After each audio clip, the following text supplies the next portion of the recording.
मजदूरों का प्रदर्शन है, समाधान नहीं हुआ तो आगे की क्या रणनीति रहेगी।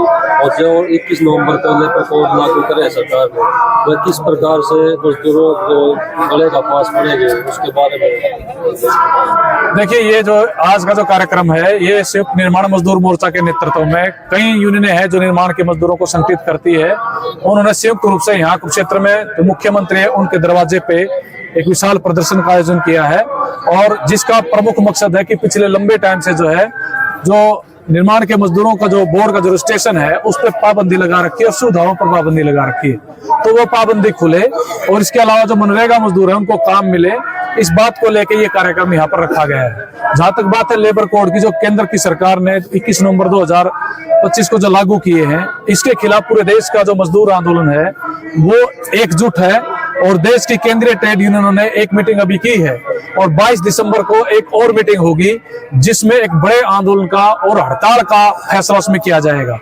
ये जो लेबर कोड है, ये मजदूरों को गुलाम बनाने का दस्तावेज है, जिनमें जो अभी तक जो हमने हासिल किया अंग्रेजी राज से, अंग्रेजी राज के बाद, अपने आजादी के आंदोलन के बाद जो है, आजादी मिलने के बाद वो कानून जो बने, जो अपने संघर्षों के दम पर जो हासिल किए गए, उन कानूनों को खत्म कर दिया गया।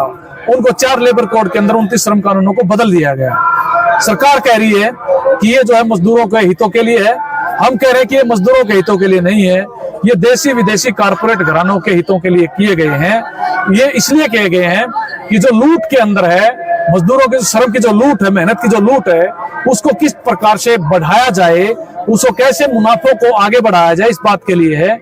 इसलिए फिक्स टर्म के अपॉइंटमेंट की बात की गई है, इसलिए जो है 300 मजदूरों तक के कारखाने को कभी भी आप बंद कर सकते हैं। इसलिए जो 20 और 40 मजदूर जहां बिजली और ना बिजली का काम होता है, उन मजदूरों को किसी प्रकार के लेबर श्रम कानूनों को जो उनको सुविधा नहीं मिलेगी।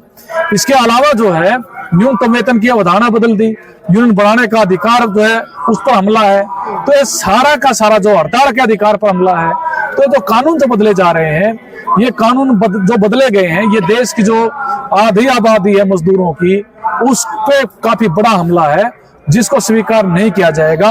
और इसको लेके फरवरी के पहले हफ्ते में, अभी 22 दिसंबर को तय होगा, जब देश के तमाम ट्रेड यूनियन इकट्ठे होंगे, वो मिलकर तय करेंगे कि हड़ताल किस डेट में की जाए, और ये फरवरी के पहले या दूसरे हफ्ते में हड़ताल की घोषणा होगी।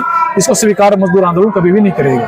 कल केंद्र की सरकार ने मनरेगा का नाम बदल के पूज्य बापू ग्रामीण रोजगार गारंटी कर दिया है, और 125 दिन का रोजगार देने की बात कह रही है, तो इसके हकीकत में क्या मकसद है सरकार का? और देखिए, बात यह है कि जो 100 दिन की रोजगार गारंटी का जो कानून था, एक तो बात है नाम बदलने को लेके, बीजेपी और मोदी की विशेष तौर पर कोशिश अपने कार्यकाल में, जो पहले जितनी भी योजनाएं हैं उन योजनाओं का नाम बदल दिया जाए, ताकि वो पिछली सरकारों के नाम पे उनका नाम ना रहे, ताकि ये हो कि हाँ, ये योजना इस नाम से जो है बीजेपी के राज में ये थी।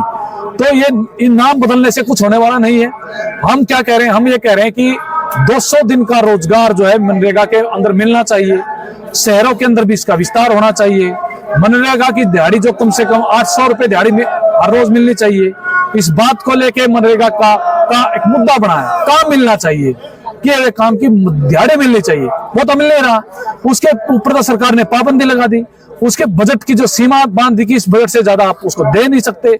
बहुत सारे काम ऐसे थे मनरेगा के अंदर जिनको हटा दिया गया उसके काम से। हरियाणा के अंदर जो है कई लाख मजदूर जो है मनरेगा में रजिस्टर है, लेकिन 100 दिन का रोजगार मुश्किल से 3000 लोगों को भी नहीं मिला हुआ है। तो बात यह है कि जो इतने बड़े पैमाने पर जो मजदूरों का जो रजिस्ट्रेशन है, जो काम नहीं मिल रहा है, उसके बजट कहाँ है? तो सरकार बजट नहीं दे रही है। तो ये अपने आप में जो है धोखाधड़ी है, लोगों को धोखे में रखने की बात है। और जो असल में बात यह है कि 200 दिन का रोजगार कम से कम जो है मिलना चाहिए, 800 रुपए दिहाड़ी होनी चाहिए, और उसके लिए बजट बढ़ाया जाए।